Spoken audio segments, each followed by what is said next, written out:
You again? What do you want? I've identified the men who stole from you. You were right. They were members of some self-proclaimed militia. I knew it! Did you find the money too? Yes, here it is. They thought they could finance their activities with it. I never thought a man like you would be kind enough to... I misjudged you. Badly. Well, thank you, sir. Will you give the money back to your comrades, then? Fuck those bastards who fired me. I'll give the money to Miss Gillingham. Her son Jack was a friend of mine. He was killed recently.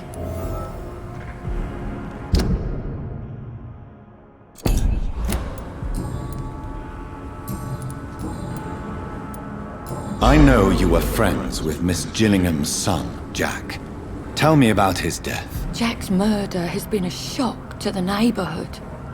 A sign that the situation is now out of control. Why is that? There has always been tension between the Wet Boot Boys and members of the trade union.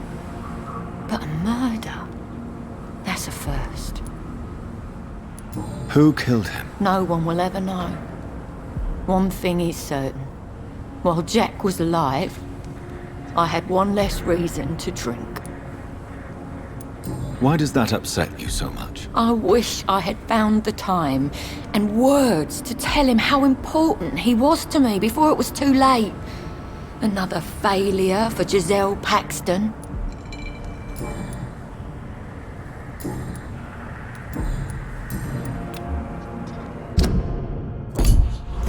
Well, I'll leave you for now. Goodbye, Miss Paxton.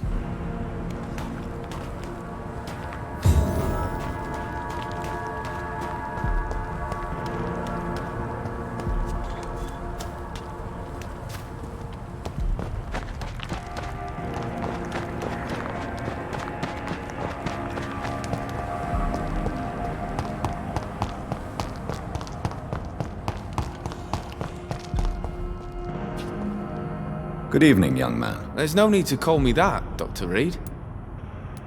Show me what you have to offer then, Mr. Nightingale.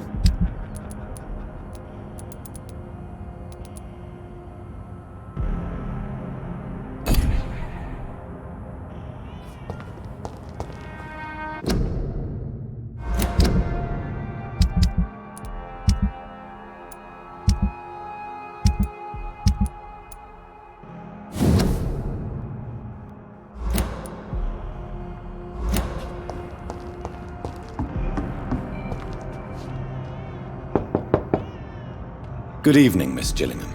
May I come in? Of course, of course.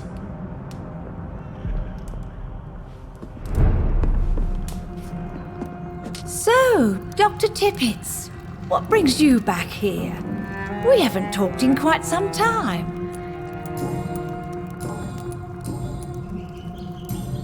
Goodbye, Miss Gillingham.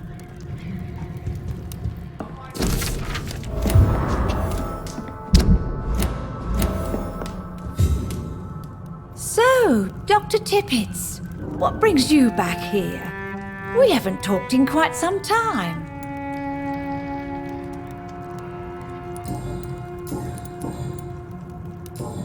Goodbye, Miss Gillingham.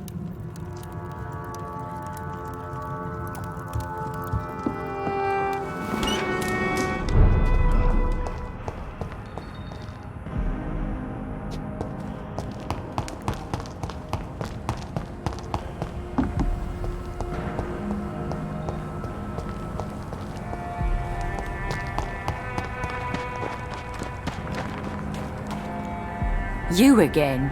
What do you want?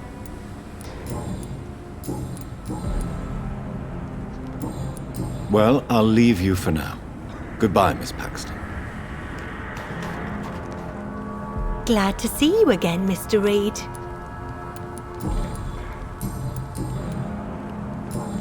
Goodbye, Miss Paxton.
Steady, boys, we've got one of them!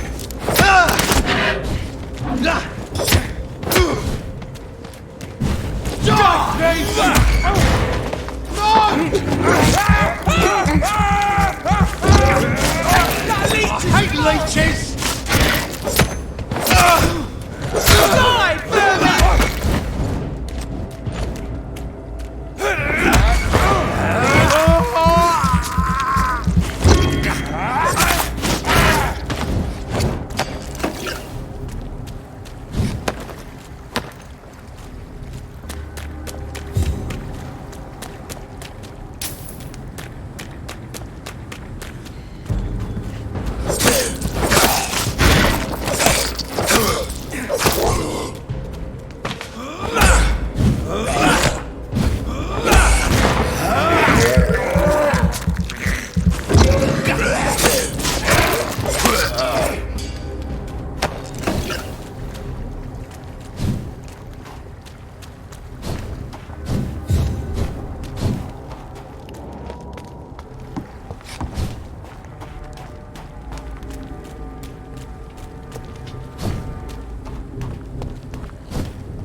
can't believe I'm doing this.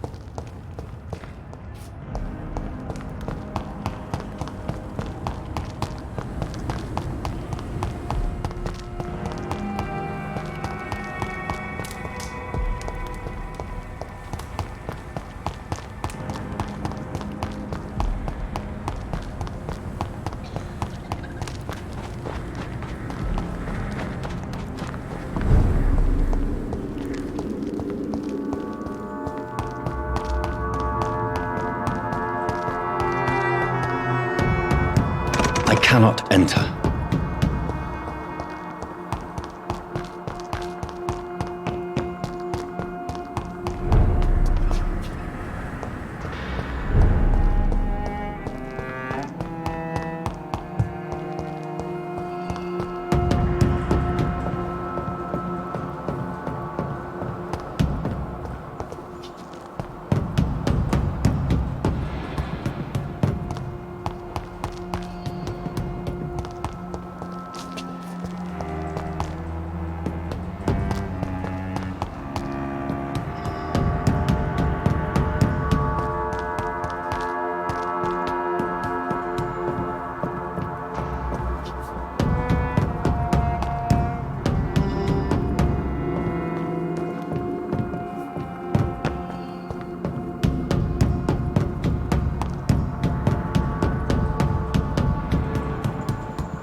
We're at your mercy. Will you end us?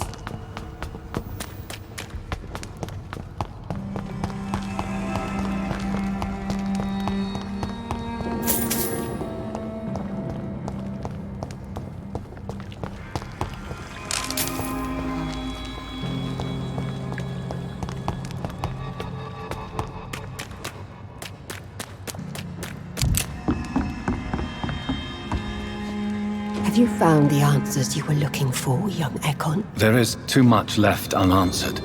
So many questions. Get to know us, spend time with us, and I may be willing to answer more questions. Thank you, old Bridget. I hope we'll meet again.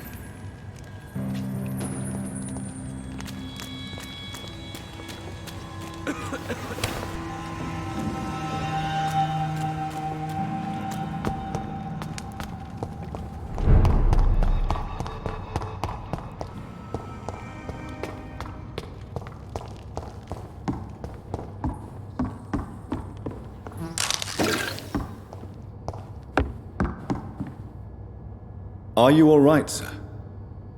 What are you doing here? I could ask you the same question. Don't you know this is a quarantine zone? I'm Dr. Jonathan Reed. I'm investigating the epidemic. You had better get to a safe place while you still can. Oh, really? Well, go investigate somewhere else and leave me be. I beg your pardon? I said go. Leave me alone, sir. Rodney, you're the man who killed that gang member, are you not? Is that why you are hiding in this godforsaken place? Yes, I did. I did not even know his name. Then why did you kill him? That arsehole always mocked me for the colour of my skin. Usually I let it go. But not that night. We fought. He died.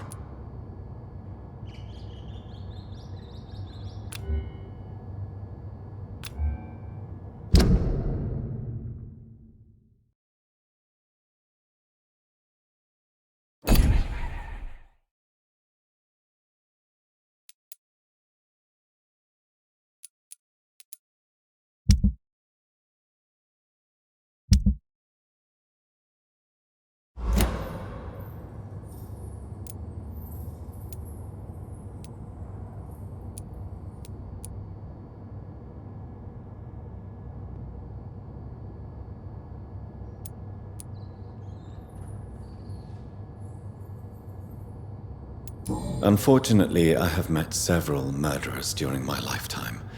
You don't look like them. I can tell you're no cold-blooded killer. You're right, sir. At first it was just a simple argument between us. But the man had a bad fall. Believe me, Rodney, you won't survive here long. No matter what you did, you must go back to where you used to live. I'll go back to the docks then. But if I die, remember that the blood of Rodney Grader will be on your hands.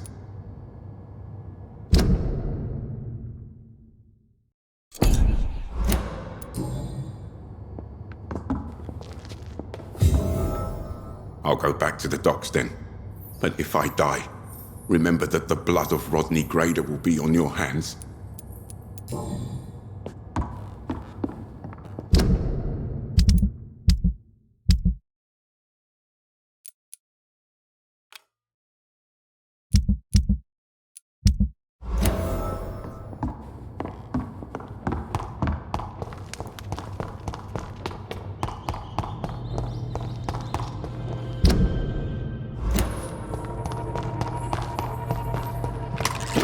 It's locked.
It's locked, all right.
Good evening, madam. It's Dr. Reed again. May I come in? You best come back in the morning, Doctor. The disease takes away the good people too, madam. Why not let me in? It's Mrs. Fishburne. Stella Fishburne. And yes, indeed. Why not let a doctor in? I can't remember the last time I had a good sleep. I've been nothing but worry.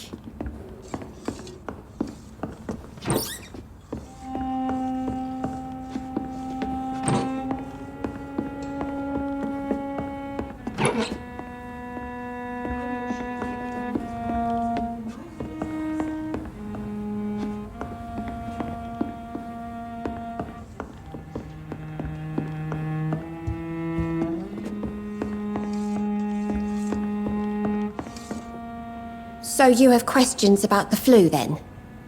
Yes, among other things. Forgive my rudeness at the door. It's just my son doesn't like strangers coming in the house.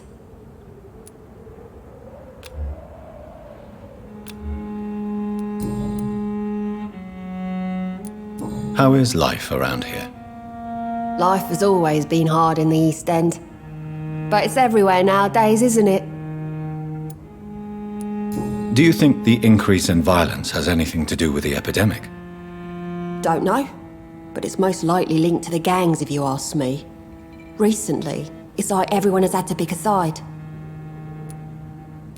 Violence has always fed on poverty, don't you think? It's a cruel law of the human condition. And selfishness is their rotten fruit. These days, you can just die in the gutter and no one will bat an eye. May I ask what you do for a living, Mrs. Fishburne? Since my husband died, I worked at the Dawson Rope factory, but it closed before the war. I occasionally help at the night asylum, in exchange for food. Did your husband die in the war? Oh no, my Jack was a docker. He died when my Seymour was just a lad. The poor boy saw his dad slip and fall from that scaffolding.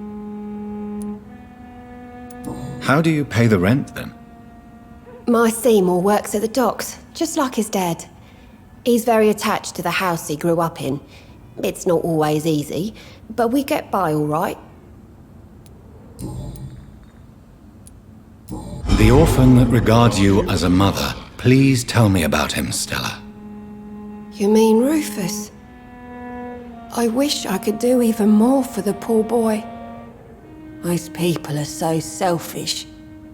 But you're not. Years may have passed, but I haven't forgotten how it feels to go through days with nothing but an empty stomach.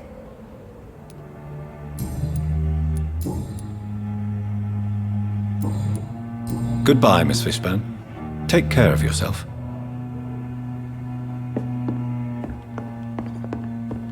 I'm not sure the epidemic is what worries people most these days.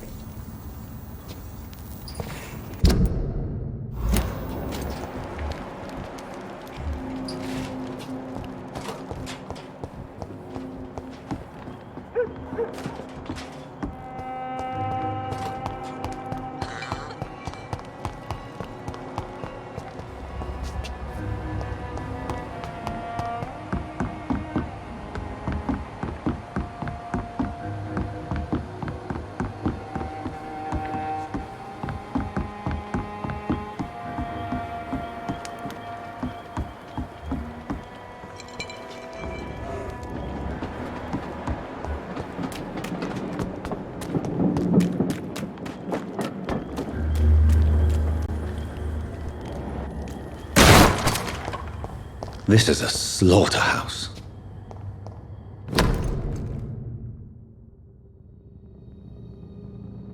From Seymour to my beloved mother, Stella. Fishburne, that sneaky bastard. It's locked, all right.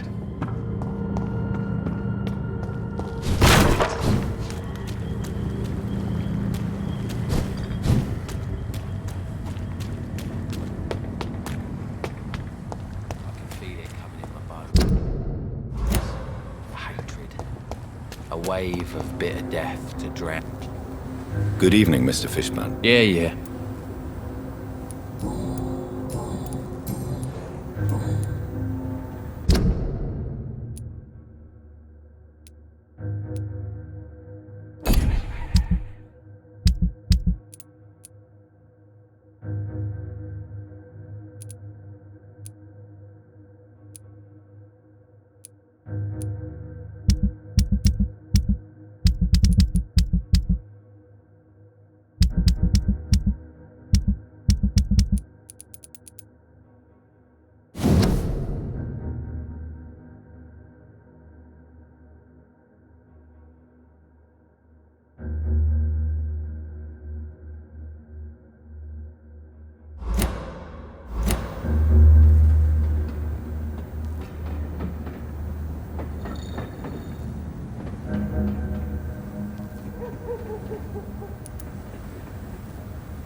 I have retrieved the gift for your mother, sir. Great.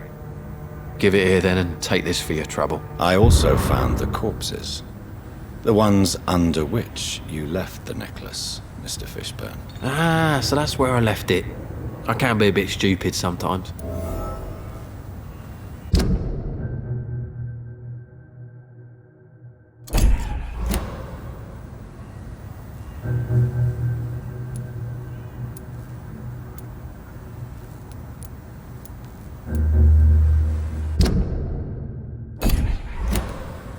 As a man of science, I'd like to try to understand why you killed those people. Why does there need to be a reason? They were just there. It happened. That's all. You're not a mindless animal, Seymour. Surely you have something to say about these murders. Speak up and I will listen without judgment. Could be right, Dr. Reed. Maybe it'll do some good to confide in a gentleman like you. You being educated and all. Tell me about your victims, Seymour. Who were they? Why them? Was there a link? Why should there be? They just kept getting on my nerves at the worst times, that's all. How many? How many victims? It's not like I keep records. It happens when it happens. You feel nothing, do you? No empathy for your victims at all? You seem pretty calm yourself, don't you? We're not talking about me. That right? Well, our calm's the only thing we have in common then. Did you take pleasure in killing them, Seymour? All those people, all those lives extinguished. I take no pleasure from it. Just gives me peace. Stills the anger. For a time. This rage you feel, have you ever been able to control it? Resist it? I tried. For my mum, I tried for her. Telling the truth made me feel better. For a while.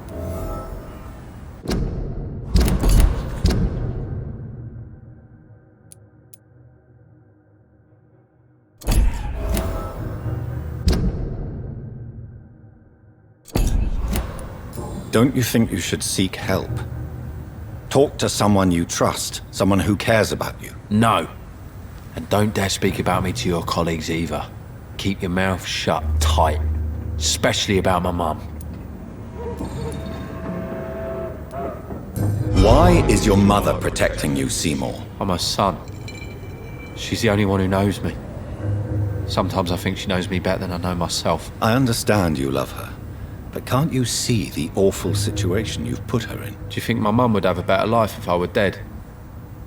She seems so sad to know me sometimes.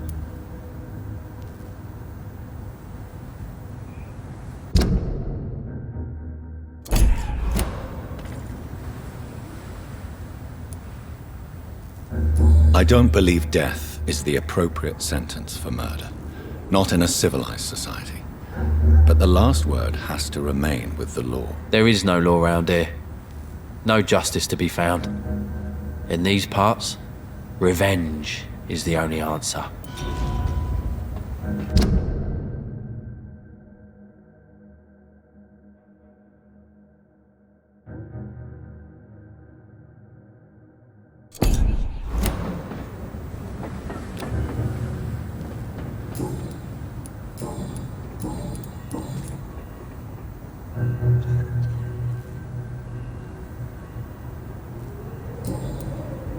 Goodbye, Mr. Fishburne.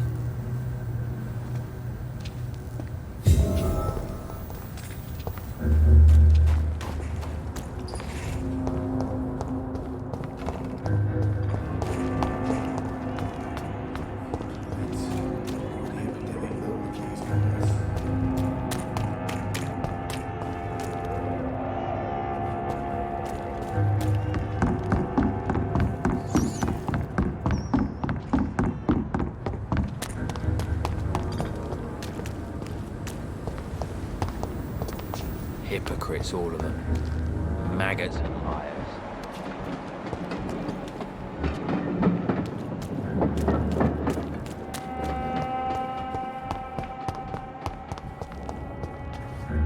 Evening, Rufus. Evening, Mr. Reed.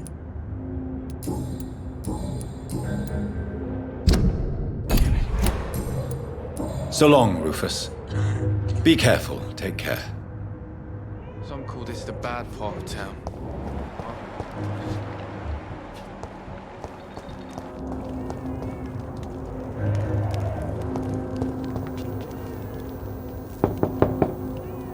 Good evening, Mrs. Fishburne.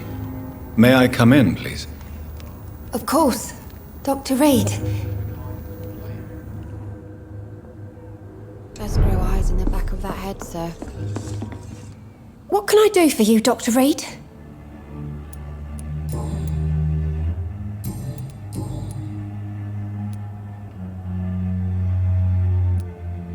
Your son's gone way beyond simply bullying people. He has a taste for blood, and you know it, don't you, Stella? One night, he told me straight up, in his own words. It was several days after one of his episodes. Why did he confess? Did you suspect something? No. I guess he wanted his old mum to help him fight his, demons. Did Seymour tell you everything that night? More than I could stand. The words he used to describe his hate, his rage, how he feels when he's done it. Tell me about these demons Seymour needs your help to fight. Seymour used to be such a happy child, and he is still a helping son most of the time. But when he gets angry, he can hardly contain his rage. All men and women are born innocent, Mrs. Fishburne. But there can be a monster within any of us. Do you think he can be cured, Doctor? Do you think something can extinguish this rage inside my Seymour?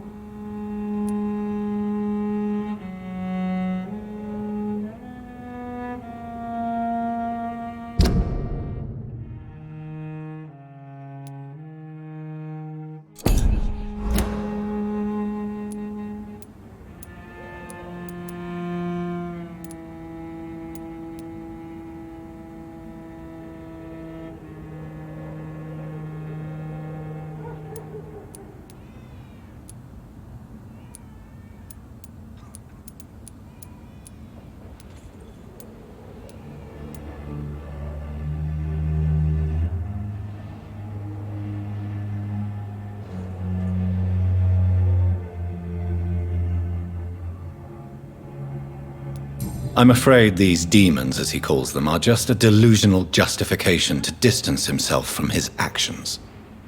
There ain't no hope then. Somehow, somewhere, my son has turned into a monster, and nothing will bring him back. Stella, I know you are ashamed of your son's crimes, so why do you protect Seymour? I can't report my own son, can I? Not a burden I could bear. Burden? How do you mean? They'd hang him for sure. I won't send my only son to his death.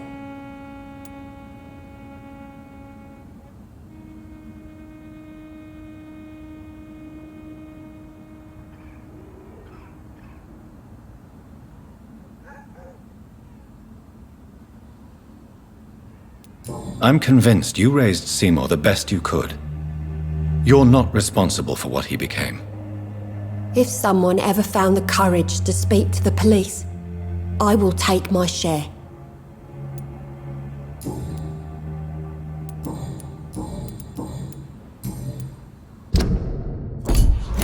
Goodbye, Miss Fishburne. Take care of yourself.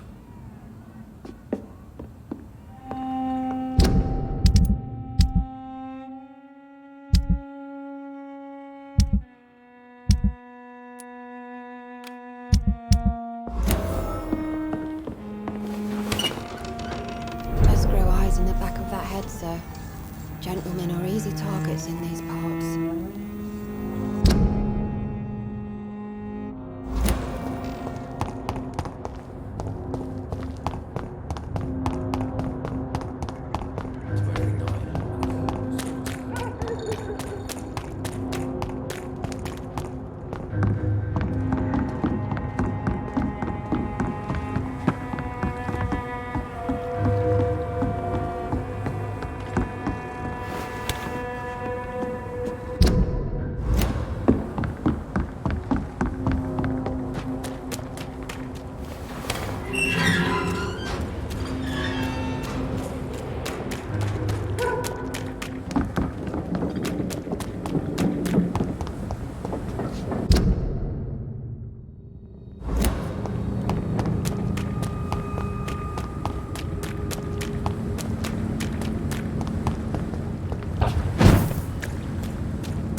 Hello again, Mr. Blight. Good evening, Dr. Reed.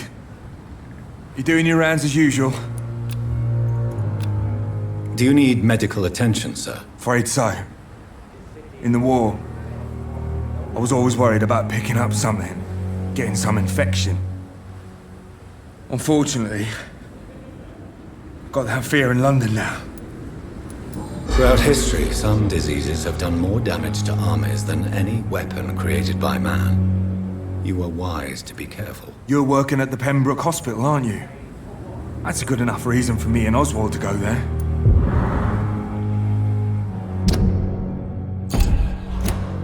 Goodbye, Mr. Blight. Take care of yourself.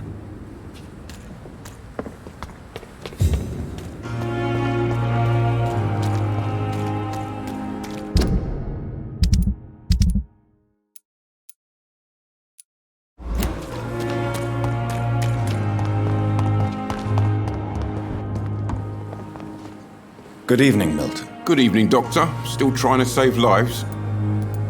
I'd like to see your goods. Wise choice, Dr. Reed. A reliable gun is what everybody needs these days.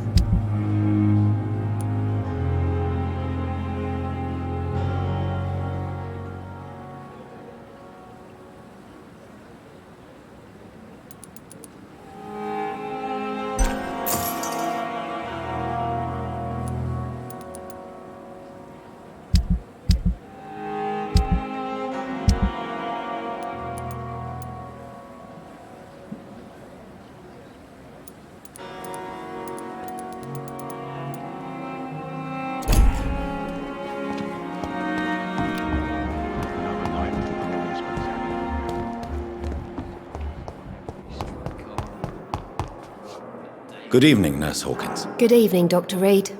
Do you need medical help yourself, Nurse? I'm afraid I've contracted some illness, Dr. Reed. Not under my watch, Nurse. Take this. You'll feel better. Thank you, Dr. Reed. Goodbye, Nurse Hawkins.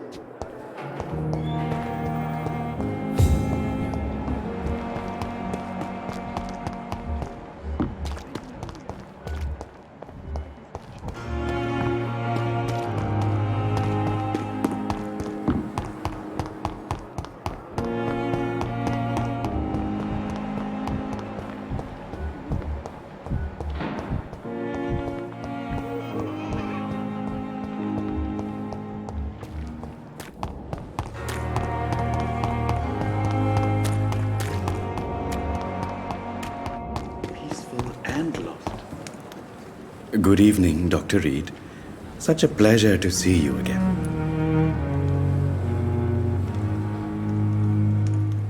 Please show me what you have to sell. Of course. It's just trinkets and curios, really. But I'm sure they can be useful.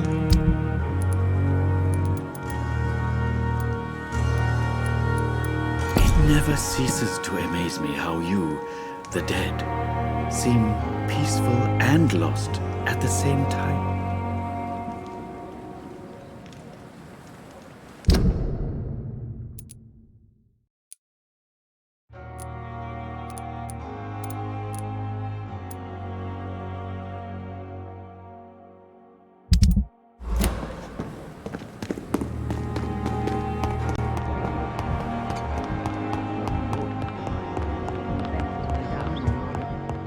Don't waste your time with me.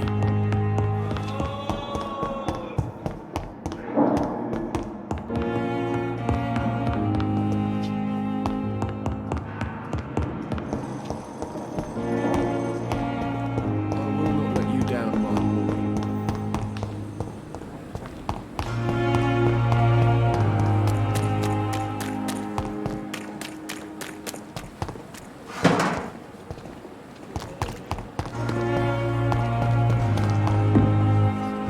It is good to see you again, Jonathan.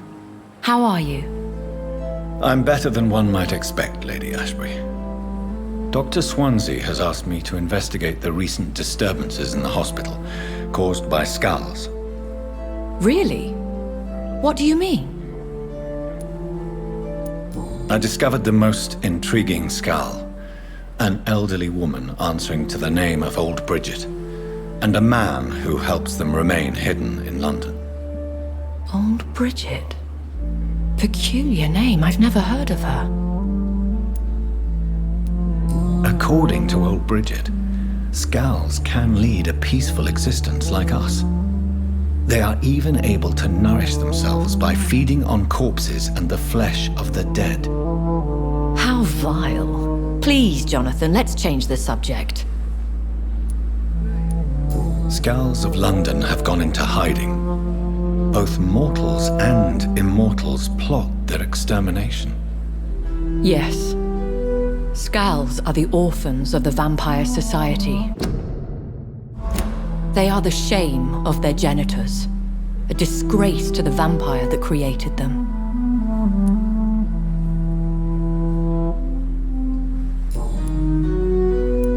There is something ominous closing around me, Lady Ashbury.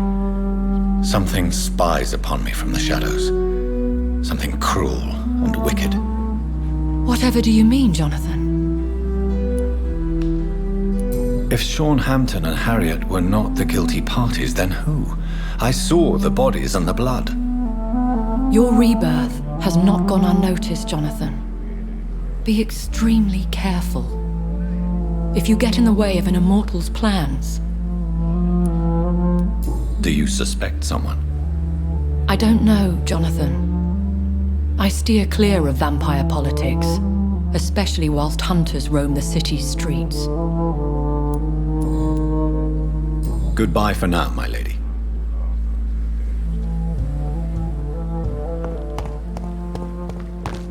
Another night. Surely I can endure another.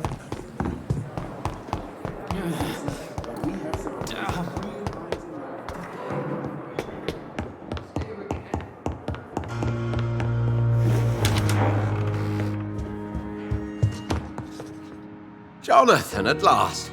I've been worried sick. Have you solved the case of our poor Sean Hampton? Don't worry, Edgar. The reputation of Pembroke Hospital is secure. Sean Hampton was not the guilty party. Is that true? Oh, good news. Good news indeed. I found Harriet Jones. She's much the same old, embittered woman she was, only she's been made a skull. Her transformation did not go well. Incredible. Why not bring her here? We could learn so much by studying her condition. It would be fascinating. I doubt that. She can barely move. Perhaps we could learn more about the degeneration of skulls. Perhaps.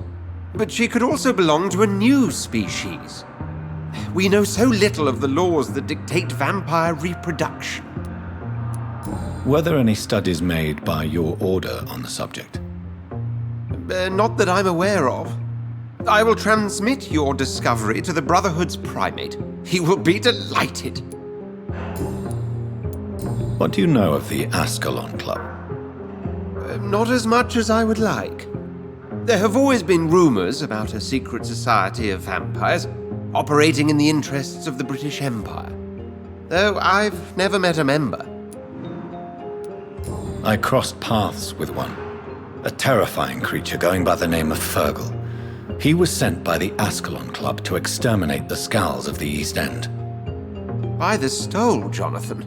If vampires are eliminating their own progeny, then dark times are upon us. Darker than I've ever witnessed.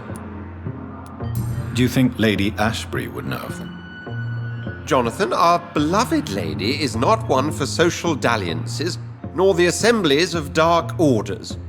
She's a woman of superior taste and selective acquaintance. Does the name Old Bridget ring any bells? I'd never heard of her. Why? A patient of ours? I must confess, I don't know them all. No, it's just someone I recently met. A fascinating woman. I had thought that perhaps... By the stole, Jonathan, you've met another vampire. I would appreciate an introduction, if that's the case. A pleasure as always, Edgar.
Is this supposed to be enough?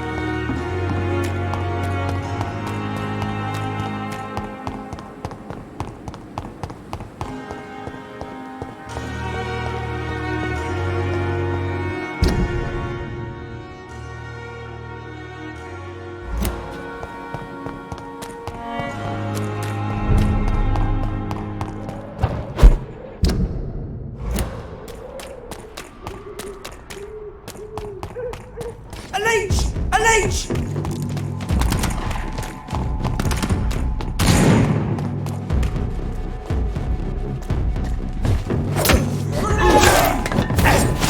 This one's mine!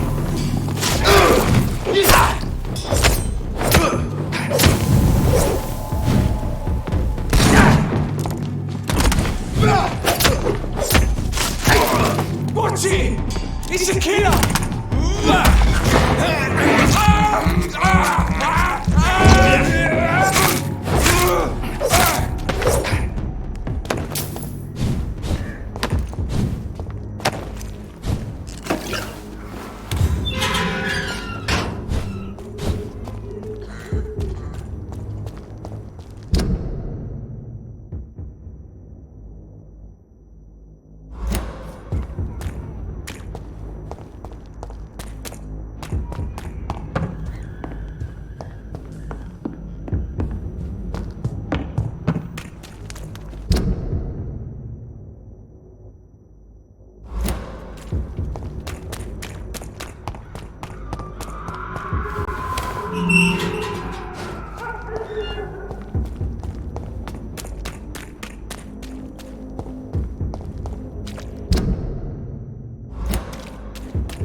Over there! There's one of them vermin! Die, vermin!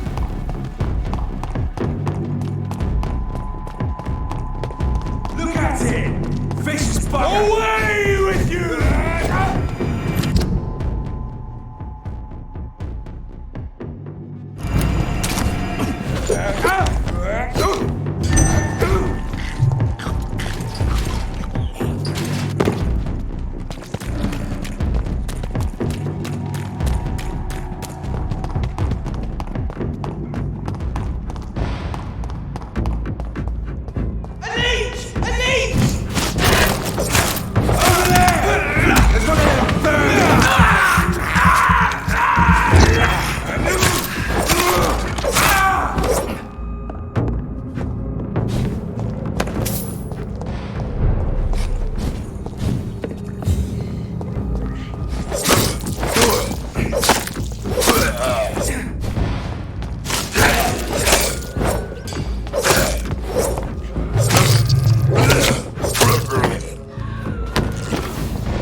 Good evening, sir.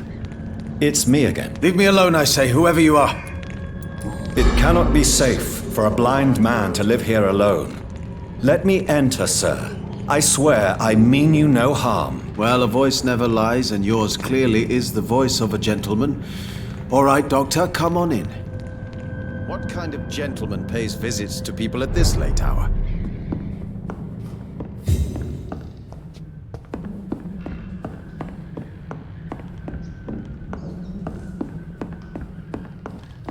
It's locked.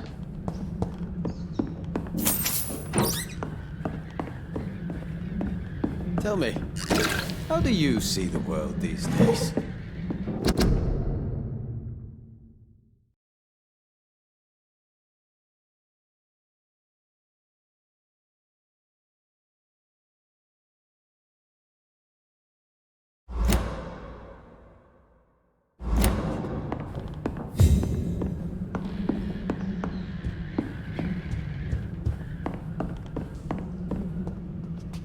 So what is the name of my nocturnal visitor? I'm Dr. Jonathan Reed. As I already explained to you, I'm inquiring about the epidemic. Dr. Reed? The eminent surgeon? My God, I'd never have expected a brilliant physician like you to knock on my door. You flatter me, sir. No, sir, I am flattered. I read all your work when I still had my sight. I loved it. I'm Mason Swanborough, by the way. You seem unwell, sir. Do you need my assistance? Actually, I feel worse than usual. Can you give me something? Yes. I can give you a little something that has been proven effective. Thank you, Doctor. Have you heard anything about Nurse Crane and her dispensary? I don't know who she is. And what else have you learned about me, Mr. Swanborough? I know you assisted Professor Carell in France, and that you invented a new blood transfusion method based on his work. Yes. Those were frustrating but exciting days. I loved it. Yes, the thrill of research and discovery. This is what drives people like us, Dr. Reed. Oh, how I envy you. Does someone take care of you in this isolated place? My sister Loretta and I have our daily routine. Every morning and evening she comes by so we can talk and eat. Then she leaves and I stay. Do you not appreciate your sister's visits? Loretta is the best and worst thing that happened to me, and I believe she could say the same thing about me.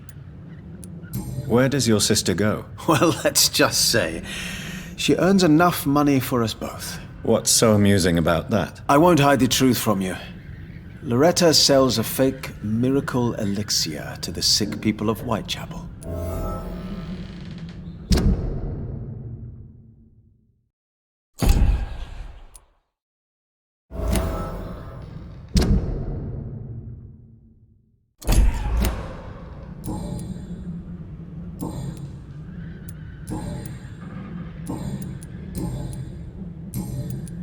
Do you know Braille, Mr. Swanborough? I'm no expert, but I learned it in my spare time, yes. Why? I found a strange document entitled Cure for Blindness. It's written in Braille, so I thought perhaps it was yours. Really? Is that some kind of sick joke? Let me see. Here it is. This letter seems authentic. And it actually refers to an experimental cure for blindness. You have piqued my interest, Dr. Reed. Could it be of any use to you? No. This page is just a part of a larger diary. I'd be glad if you could find the other pages. I found another page of the diary, Mr. Swanborough. This diary is still not complete. The man who wrote it claims he is a member of some scholarly brotherhood called the St. Paul's Stole. Really? I've heard of them. Very capable scientists. Perhaps the man who wrote this really found a cure. I would need more pages to figure it out, but it's as promising as it is intriguing.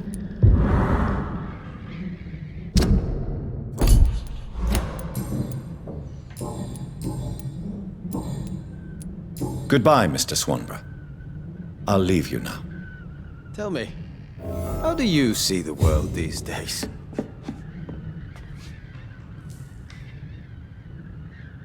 What can I do for you, Doctor? Goodbye, Mr. Swanborough. I'll leave you now.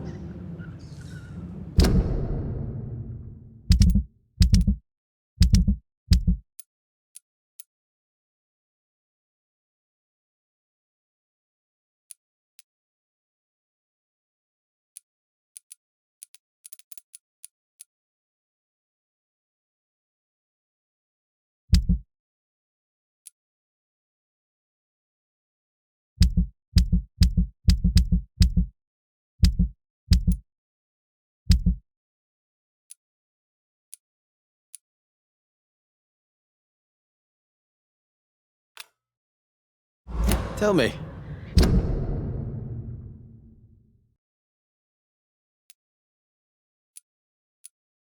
How do you see the world these days?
Over there!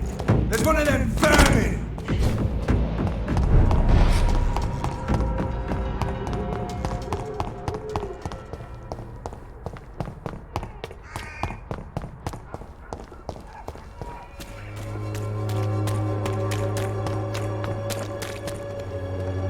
Good evening, Doctor. Can I help you?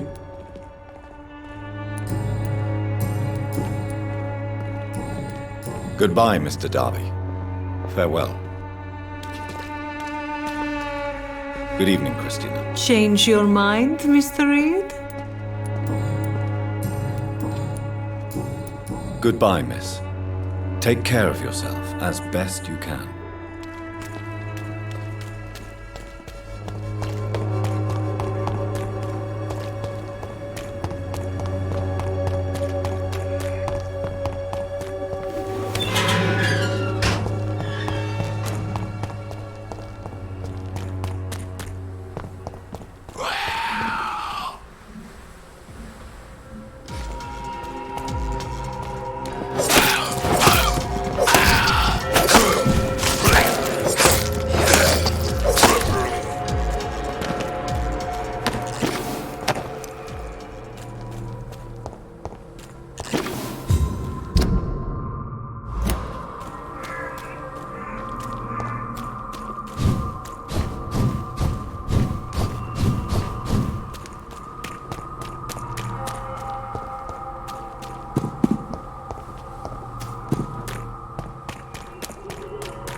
The walls of your home will not protect you.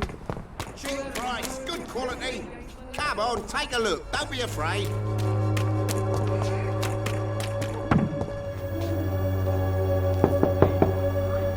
Hello, young man. I'm Dr. Reed, and I would like to ask you a few questions. May I enter, please? Sorry, no, sir. My father does not like people entering our house, you see. Your father is worried about you, boy. He asked me to look for you. So my father actually worries about me then? Okay then. Come on in. I'm Harry, by the way. Is there only pain and suffering in this world?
It's locked, all right.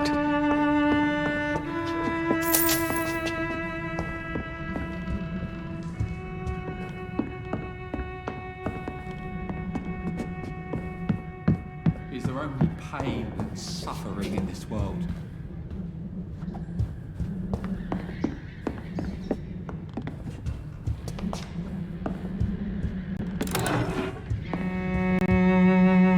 So, may I ask you a few questions? I'm not bothered.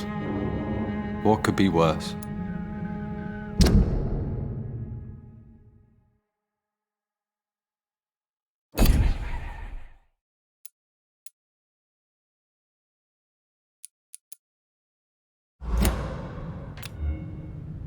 Do you need any medical help, young man? Yes, I do. I feel so tired. I don't know if it's the epidemic, but everything seems so hard.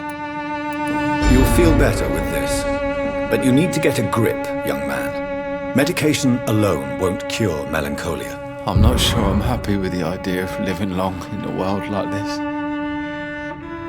But I thank you for your concern, sir.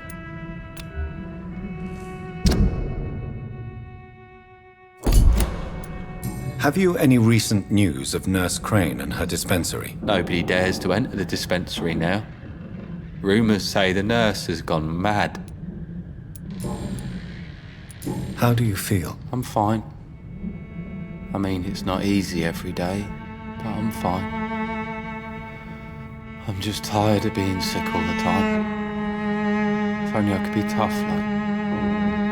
well, you know. Speaking of which, what can you tell me about your father? My father is an idiot who makes idiot things. That's all I have to say. Forgive my bluntness, young man, but you don't seem happy living in Whitechapel. Why should I? I never wanted to come here in the first place. It was my father's decision. And look around you. Does this look like a nice place to live?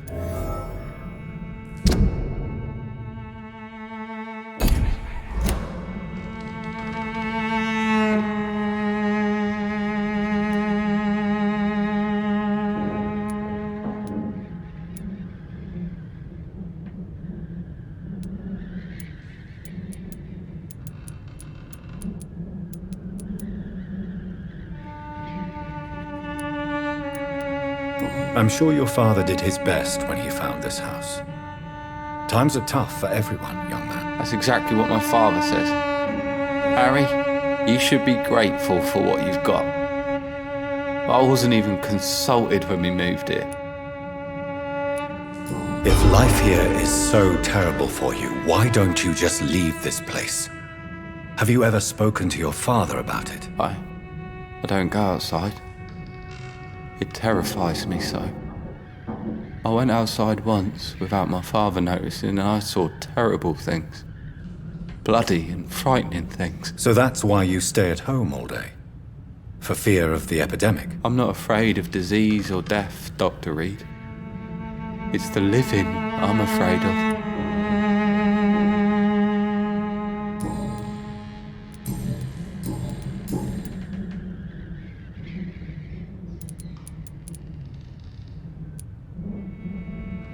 Do you remember when Barrett Lewis was close to your family? To your mother? Not really. I was too young. But I remember it was a happier time. Mr. Lewis was funny. He often had dinner with us. Why are you sad then? Because it hurts to remember a time when my father used to laugh and smile. It hurts to realise he's as sad as me now. How was he towards you? He was nice, I guess. He never forgot my birthday. He always offered me books. I liked books. Your father and Mr. Lewis used to be good friends. What happened, Harry? I was young then. I don't remember Mr. Lewis ever coming back again after my mother died. Or was it after my father started bullying him? I don't know. Have you tried speaking to Mr. Lewis about it? I don't go out often, but yes. And he scolded me and told me to leave him alone. I guess my father frightens him too much. But you are not responsible for your father's actions. Am I not? Dad always says that he joined that gang for my safety. So if I wasn't born, people wouldn't be worrying about Colossus Joe. Would it ease tensions with your father if he got an honest job? Because he tried, you know. I can't say. I'd be glad if he dropped his thuggish activities. But I'm not sure it would be enough. Why is that? Sometimes I suspect it's me, Dr. Reed. Or it's this life. It's like I can't find my place.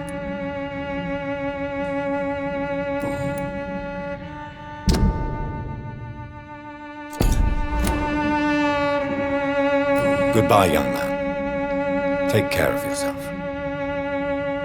Is there only pain and suffering in this world?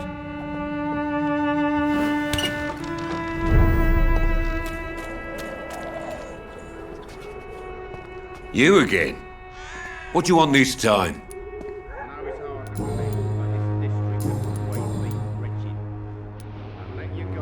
Why do you keep on working for the gang, Joe? You know it doesn't suit you. It's true, I hate this job.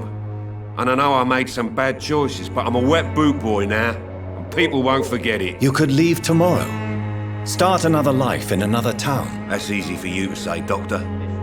We are poor. My son's weak, and there's no way he'll endure another disappointment. Harry doesn't seem happy living in Whitechapel. Why did you make him come here? I've always put my son's interests above everything else, whatever he may think. Our house is small but affordable. The walls are thin, but the door is solid. You really love your son, don't you, Mr. Peterson? He's my pride and joy. Even if he hates me for the choices I make and pushes me buttons more than he should. Do you have any regrets? Only one. Not to have my beloved wife by my side. She died when Harry was little. My sweet Jane. She gave the boy confidence. Since the criminal nature of your job means you could be arrested, are you not afraid of what would happen to your boy if you were? No one will ever take my son away from me. If that ever occurred, I'd hunt the bastard down and rip off his head with my bare hands.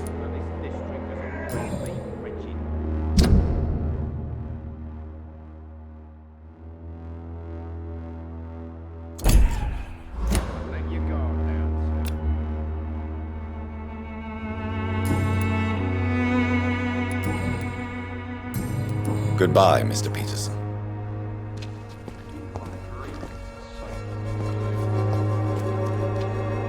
Fancy buying something, sir? You never lose your focus, do you?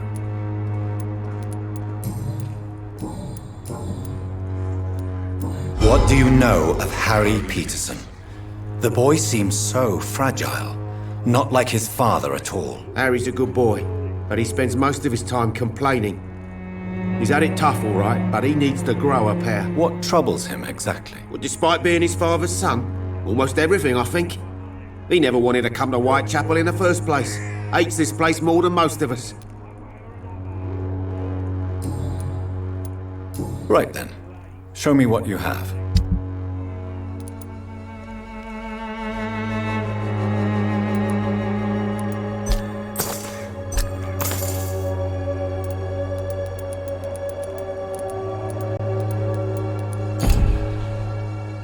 price, good quality.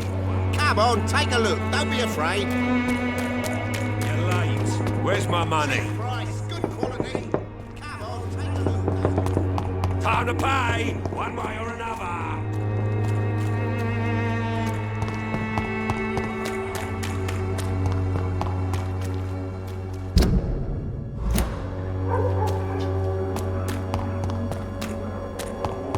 Answer to all your problems. As long as you have the money. Good evening, Benjamin. Can I help you? I'm afraid not, Mr. Reed.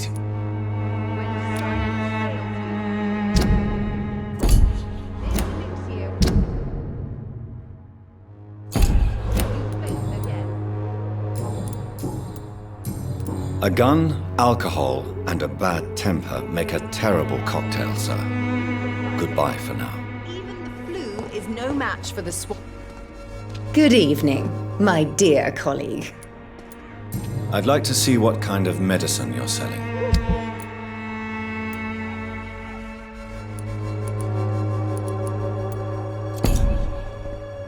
Good evening, my dear colleague.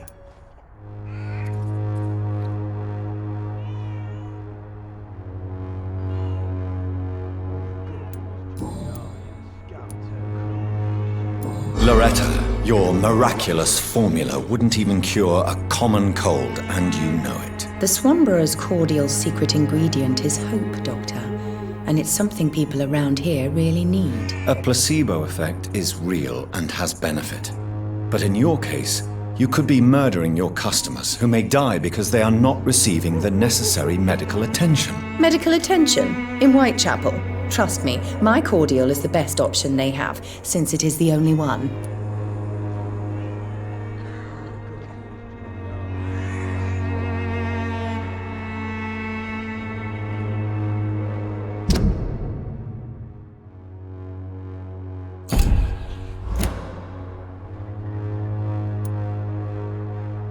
If your true purpose was to help, you wouldn't take money from the poor for your snake oil. Oh, but to pay for it is part of the process, Doctor. If it were free, they wouldn't believe in it.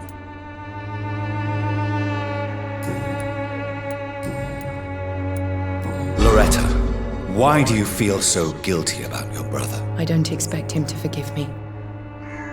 All I can do is make amends for what I did. By making him a crook and a criminal.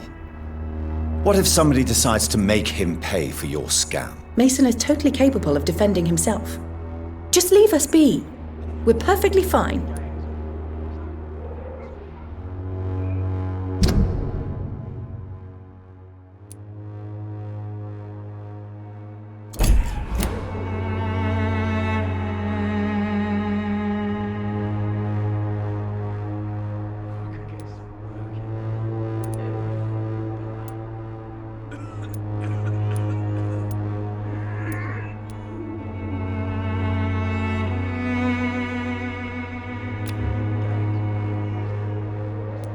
Don't you think he needs to be somewhere he can receive appropriate medical care? Mason wants to be useful, can you understand that? And chemistry is his passion. And the Swanborough cordial gives him a purpose in life.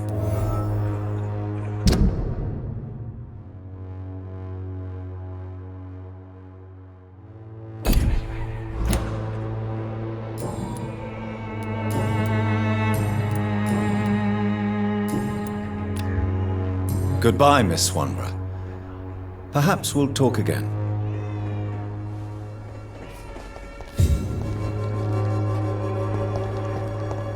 Gangs.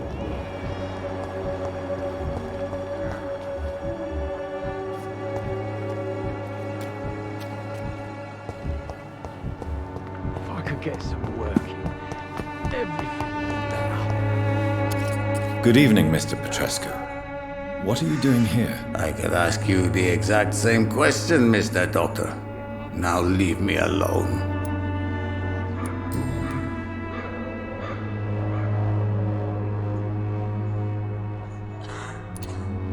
I heard what happened to Nurse Crane. How do you feel, Mr. Petrescu? Everything was going well until you arrived. Dorothea helped people and will be sorely missed.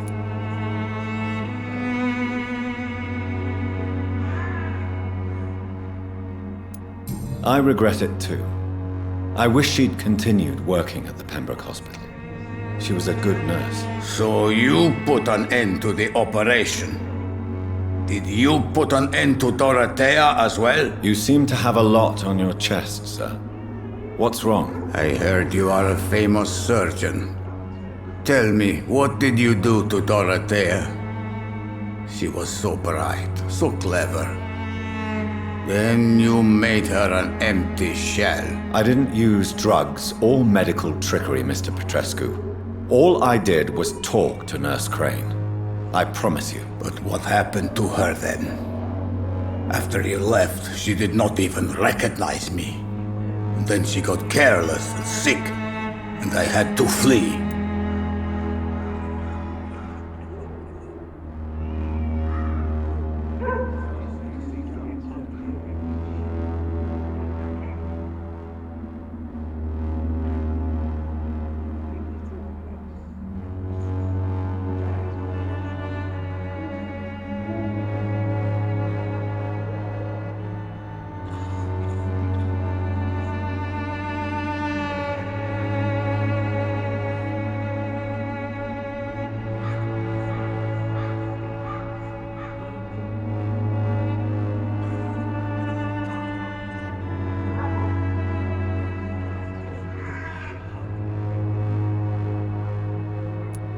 Did you refuse to publish Richard Nethercott's previous works, Darius? Yes, his manuscript is as pompous as he is starched. Now there's a man who loves the sound of his own voice. You could have told him so. As a great writer recently said, politeness is the most acceptable hypocrisy. Tell me everything you know about Camellia, the mute florist. I do not believe in the afterlife, Doctor, but I'm almost convinced Camellia is an angel. She volunteered to give out our medical leaflets.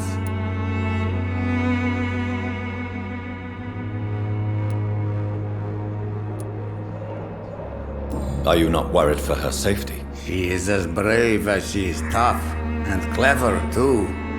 If only I had met her when I was younger. Are you in love with Camellia, Mr. Petrescu? Don't be stupid. If I had met her when I was younger, we could have won our revolution. Who is she, really? Do you know where she's from? She's not from around here, that's all we know. Camellia is not even her name. It's her favorite flower. You say she has no close family? Well, there's that awful poet who constantly follows her around like a lost puppy. A good man for sure, but a very poor writer.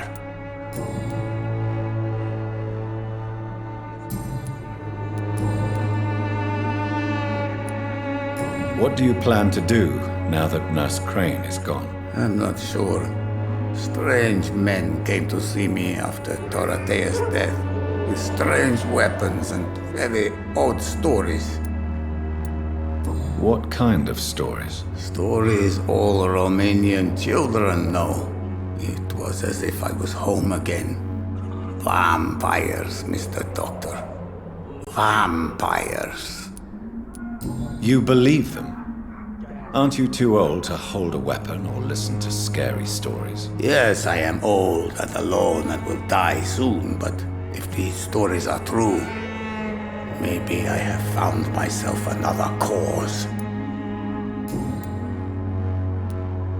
Are you living on the streets, Mr. Petrescu? And why not? Those who believe they'll be safe behind walls are blind. What about your house? My house is always open to any poor soul needing a roof. All my work here is lost now that Dorothea is gone, thanks to you. Why are you so aggressive? I remember the night you came here and convinced me to open my door to you, sir. I'd like to punch you right on your chops.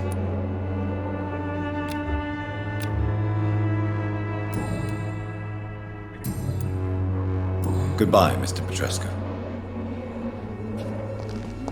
Gangs are ruining this neighborhood, if you ask me. Good evening, Xiao Shu. 晚上好, Dr. Reed. It's good to see you again. What are you doing with your time? now that you're back in Whitechapel? I've decided to help the poor and sick of the neighborhood by handing out medicine. That's very charitable of you. But why do it at night? I've noticed that the most desperate people tend to go out after dark. Hence my presence, to help them when I can. Giving out medicine? How can you afford to do that? I am a rich widow, Dr. Reed. My departed husband left me enough money to last the rest of my life. I can spend some on those who don't have any. Why don't you move to a better neighborhood? I thought about it, I confess. To go back to the same empty home every day still hurts me a lot. Why stay here then? I am a woman of habit, Dr. Reed.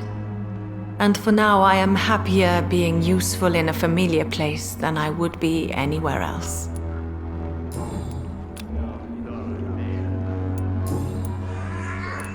How do you feel now that you're back in Whitechapel? I've decided to follow your advice, sir. I won't forget the dead, but my efforts will be for the living.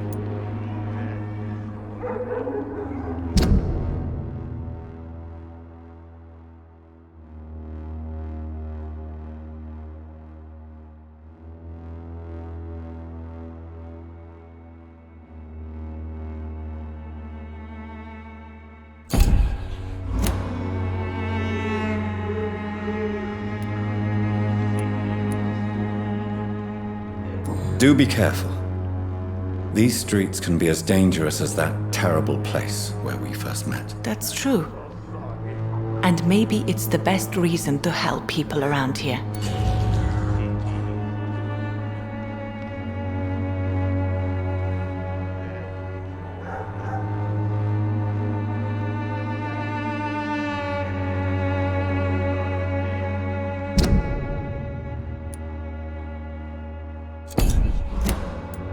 Do you still think about your departed husband? Of course I do. I'll never forget my beloved Matthew, but how do I put it? Now I miss him more than I want him back. I know what you mean. And I think it means you're getting better. Maybe death will take me the way it took Matthew, without warning and without mercy. But until then, I live on.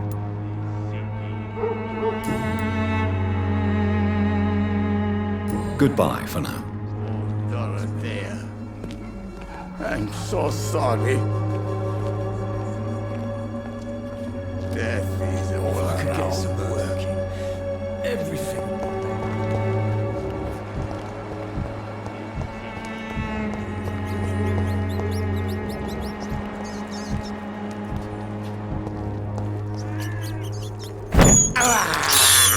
I have this thirst for blood. This is despicable.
How are you, boy? I'm not your boy, alright? Now piss off.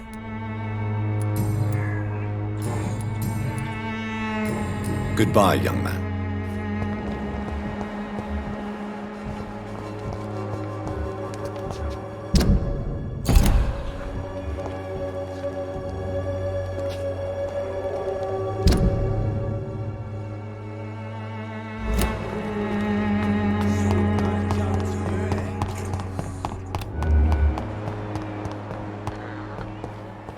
I cannot enter.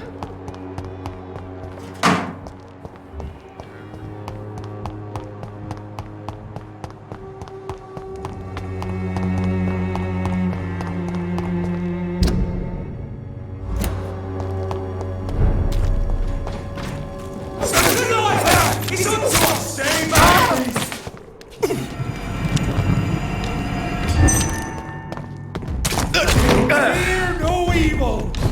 We do the Lord's work! On back to the shadows!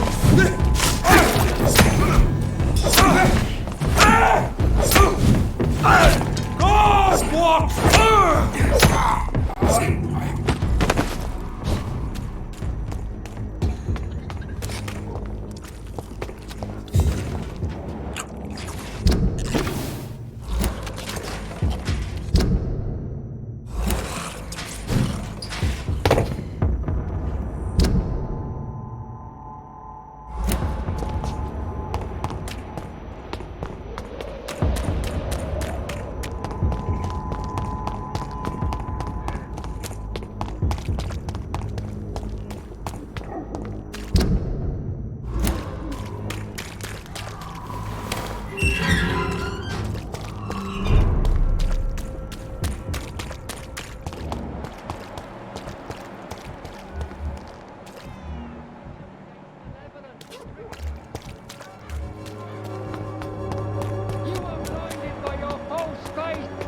Imprisoned by your daily routine, unable to see the true horror around you.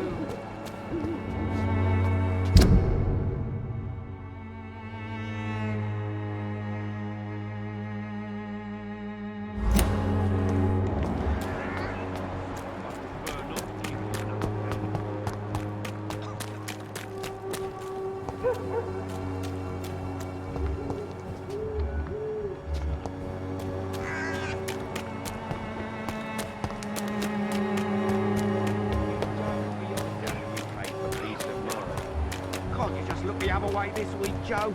Come on, we can sort it out, right?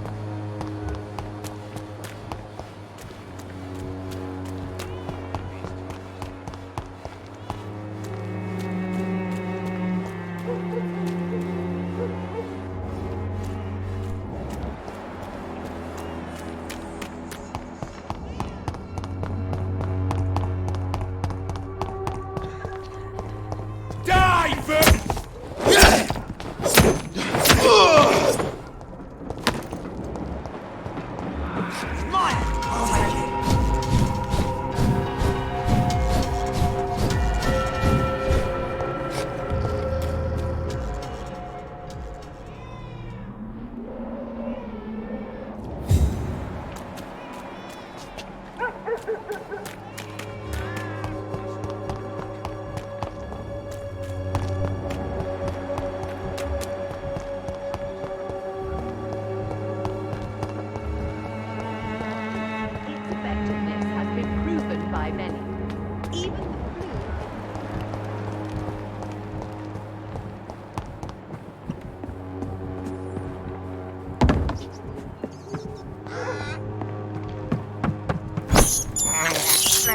I can't believe I'm doing this.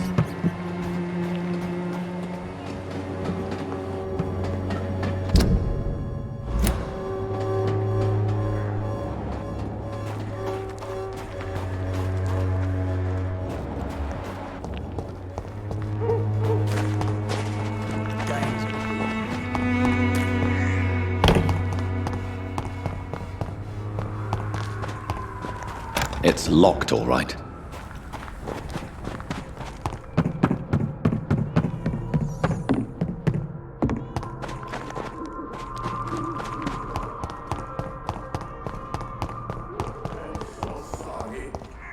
The Swanborough cordial can be the answer to all your problems. Distribute flowers at this hour of the night.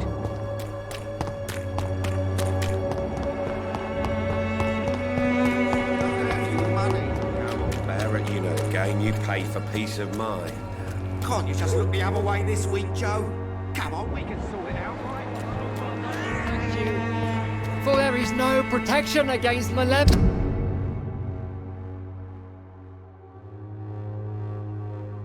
and trickery. You are blinded by your false faith. Imprisoned by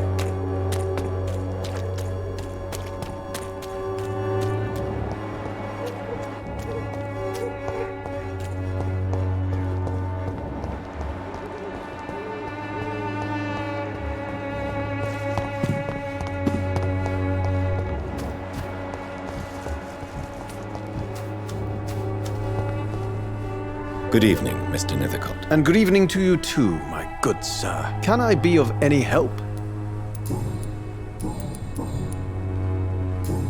Do you need medical attention, sir? It may be wise to let you prescribe me something. I don't feel like I should.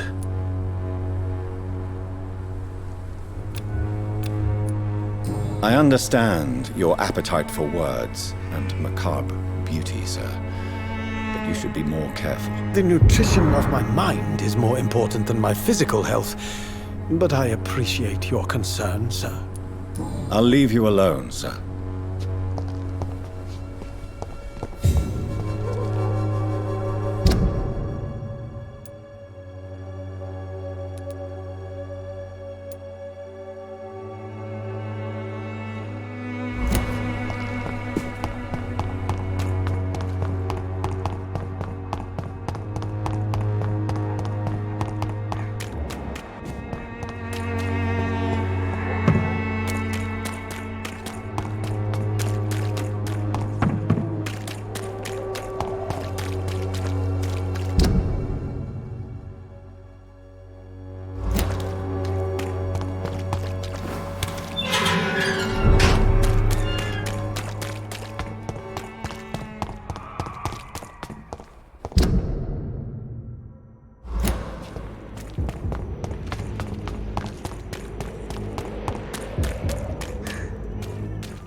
It's locked.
Over there!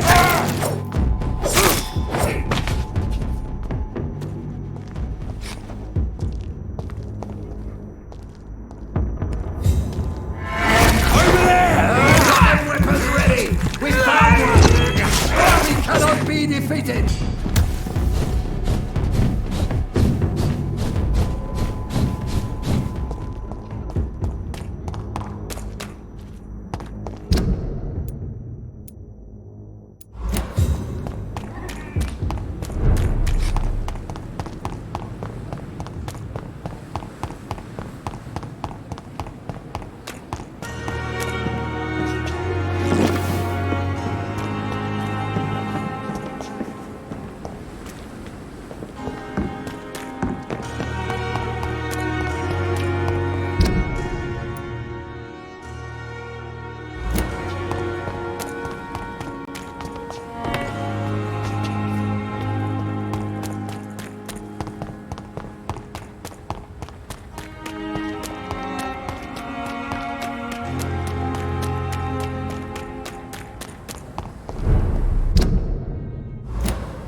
It's a leech! Kill it! It ain't human! Kill it!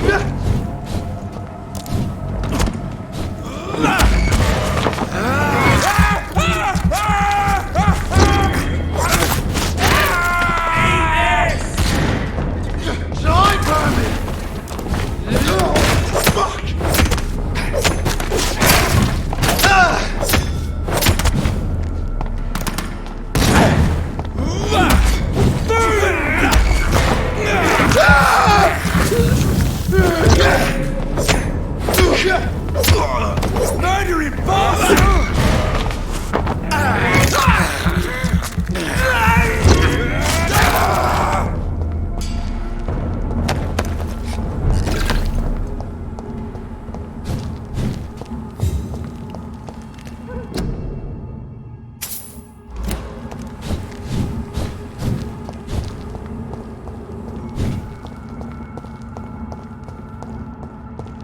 It's locked, all right. Don't come close, it's easy does it, boys? We can deal with it.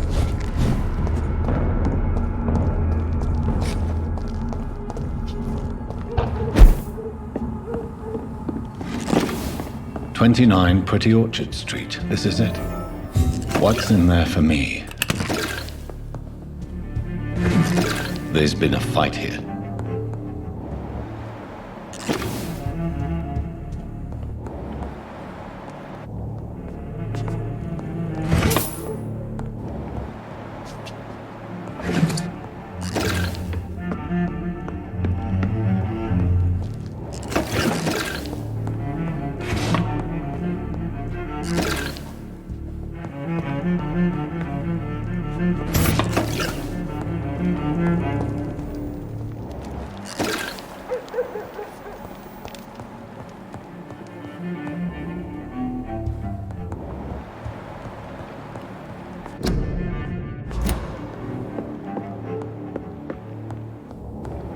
This window was shattered with violent force. Someone's been pulled through it and dragged through the street. Who could have done that?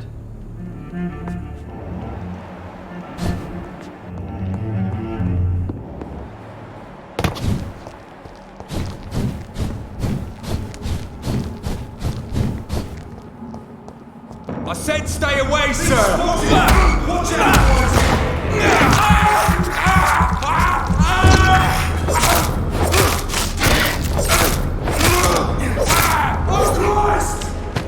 He's done for!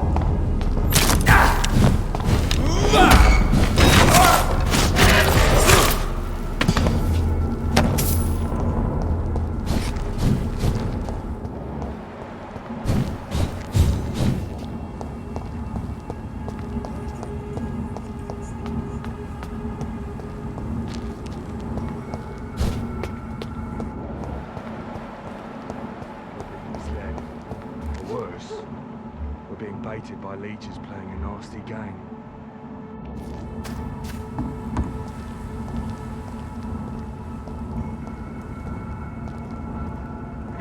Die,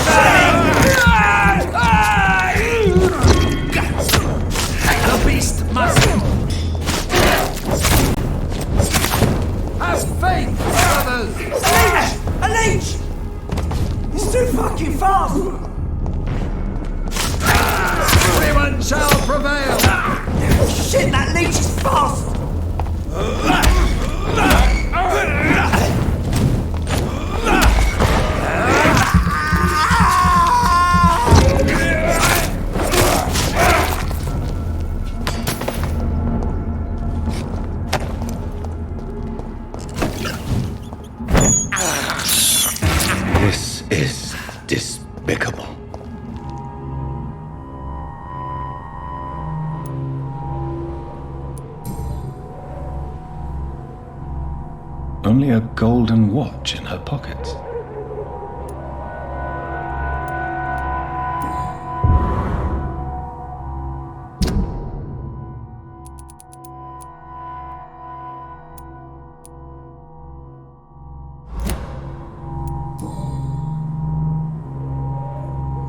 Her shoes and clothes are quite worn out.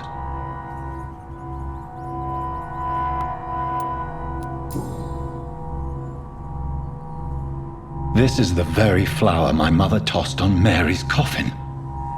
Someone is targeting my family.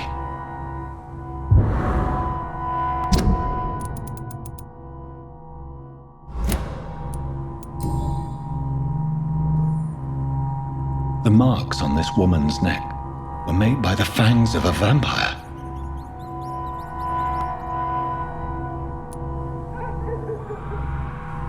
I see you.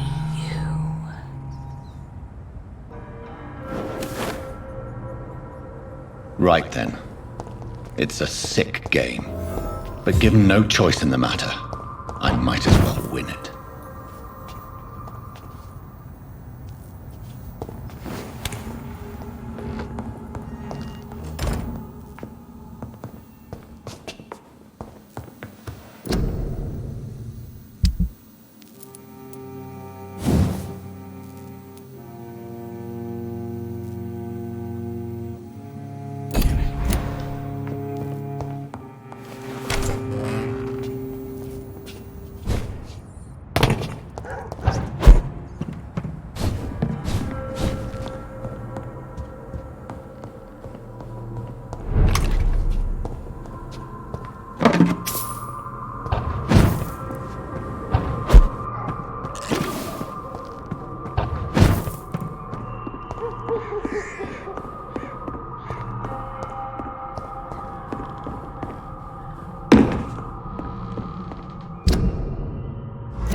What was that?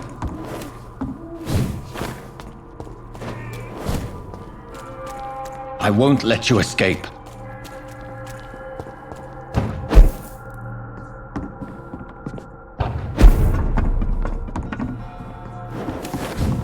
You're very fast, but I'll catch you.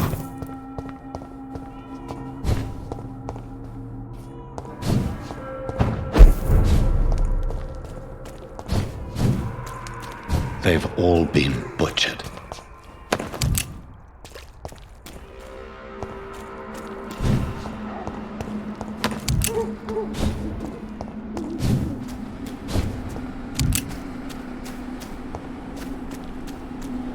I can still sense a presence.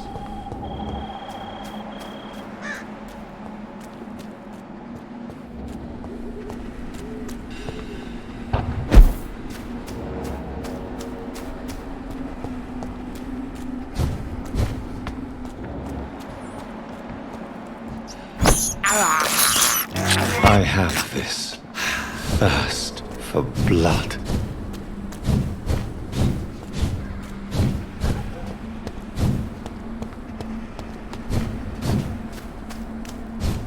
Come to me.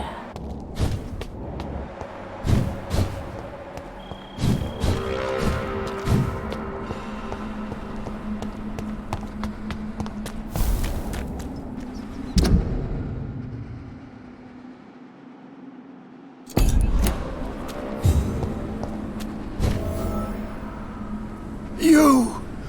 What have you done? Vicar Larrabee, what happened? Demon! Hell Scourge! Son of perdition! Vicar! Jonathan's no demon. He's just a soul. Returned from the dead. Like your Christ, Vicar. Mary, is it really you? Oh, it's me, all right. Precious brother. What is Mother doing here? I'm gathering the family for a final reunion. All smiling, all dead. Thanks to the good Dr. Reed. Mary. Mother, say hello to your son. Hello, Jonathan. Mother, What do we have here, Mother? The prodigal son has lost his tongue. Our Jonathan always had the first and last word at dinner. The entertainer, the star of our show. I'm sorry. Let me explain. Shut up. It's my turn to do the talking. I have this nasty hole in my chest, Johnny. It needs to breathe. Of course. You can speak.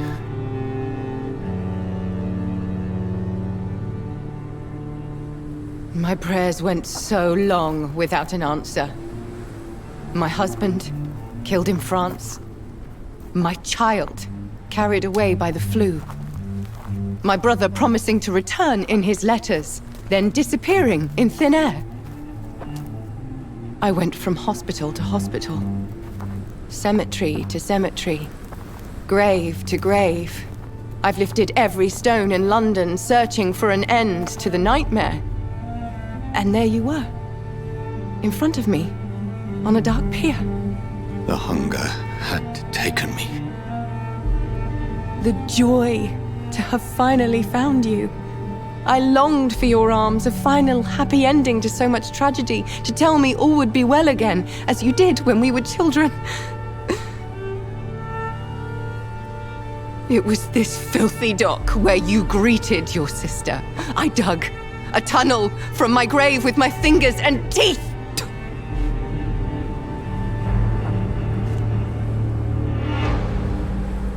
Mary. I thought I had murdered you. I tried to end myself. We've been through the same horror. We are a disease, Jonathan. A sickness that corrupts all it touches. All we kiss, and all we kill. Look at me.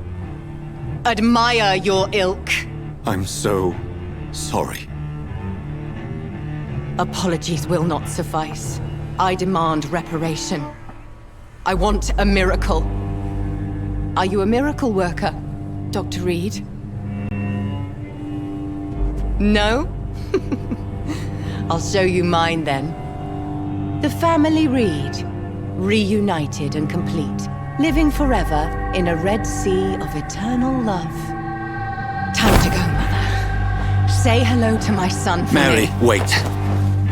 I have made friends with vital knowledge. Vampires. We are not alone, Mary.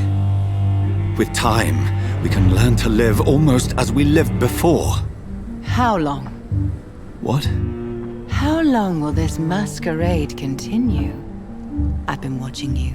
All these nights in Whitechapel pretending you're still a doctor. You believe you're just fighting a disease. But it's you, the disease. Jonathan, you! I'm a scientist.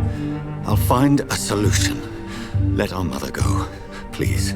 You're always the one to sway me to reason, Jonathan. But before, your motivations were always pure. Now you're tainted. Let her go! She has no part to play in this. Very well. Have you heard our good doctor? You can go home, Mother. Go home and rest in peace. Yes, I'll go home and rest. It's so easy to make them obey or forget. Puppets for our pleasure. I've seen you have your fun. You are mad. So that's what I am, Doctor. Mad. I was beginning to wonder. I've been hearing these voices in my head. One in particular, that of my dead brother. This is the reason I must kill you. Not for your betrayal. Not for our poisonous kiss. Not even for the lies you tell yourself. No. It's so that smooth and wicked voice will stop ringing in my ear. Mary. No, don't! Time to die, brother. And this time for good. Left me me to rot in this grave!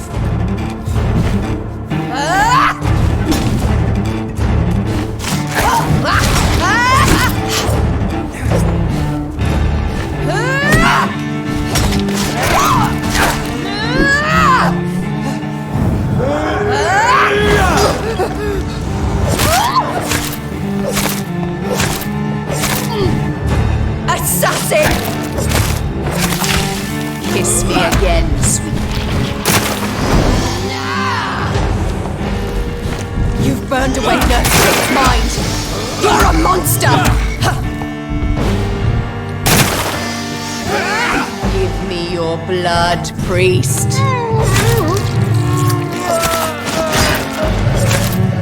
Final thoughts are just to die for. What have you done?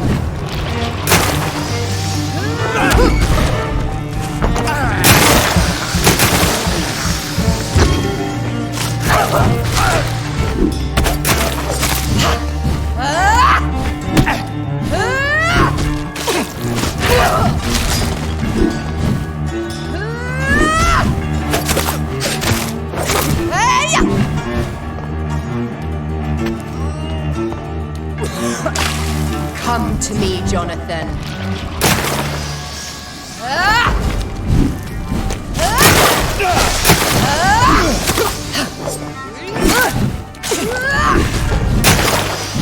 Kinslayer!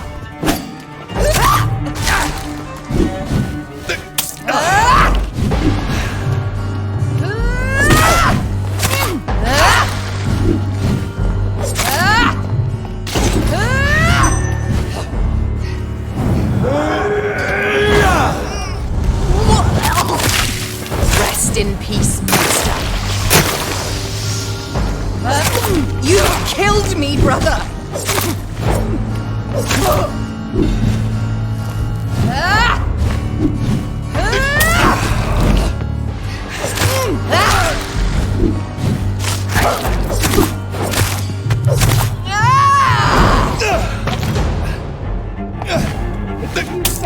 Sean Hampton, don't expect the same mercy from me, Kinslayer!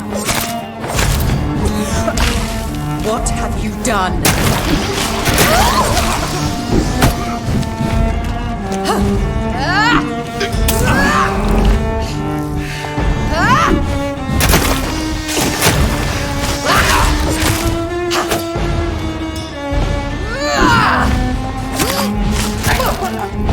You left me to rot in this grave!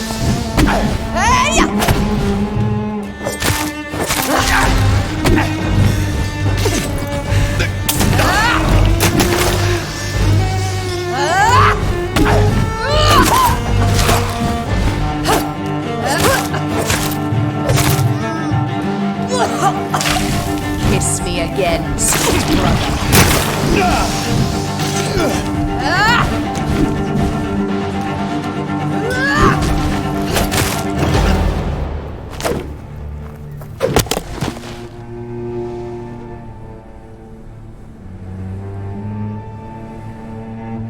Well, brother, it's time to bring this conversation to an end. Forever.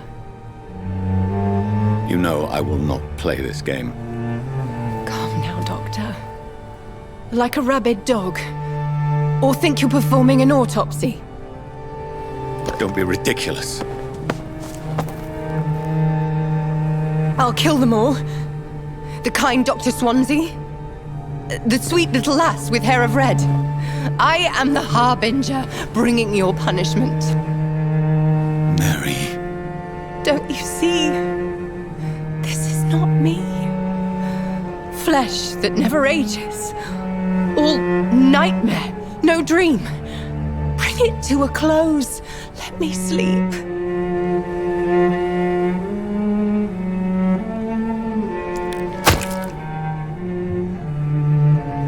I will find a cure, Mary.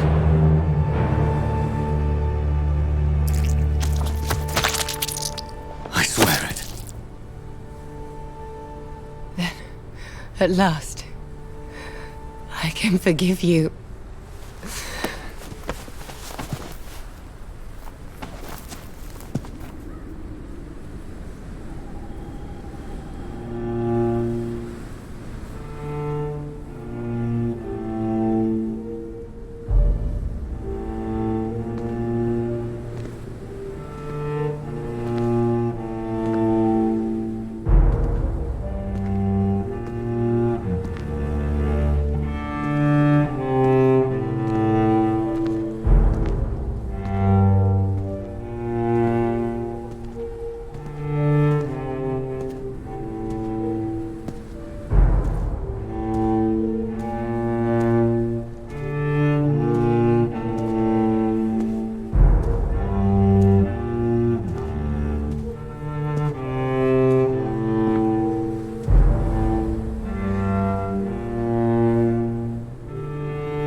shed one last red tear for my fallen sister, I realize the entire world now revolves around this singular word.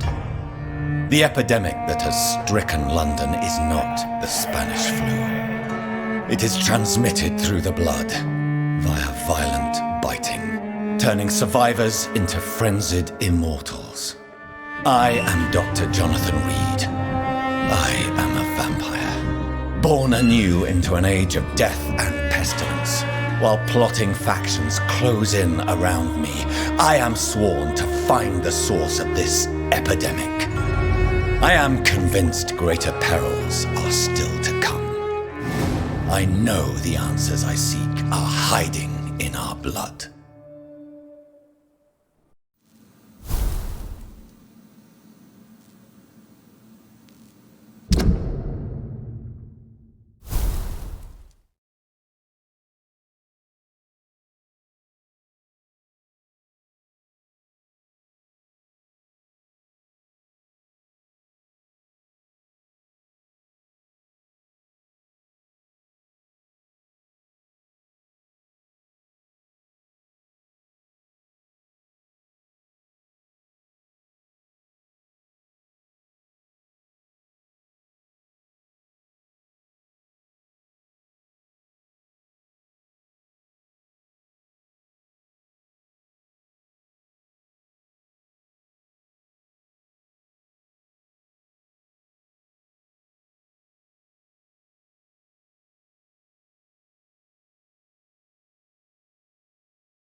The flower's dying.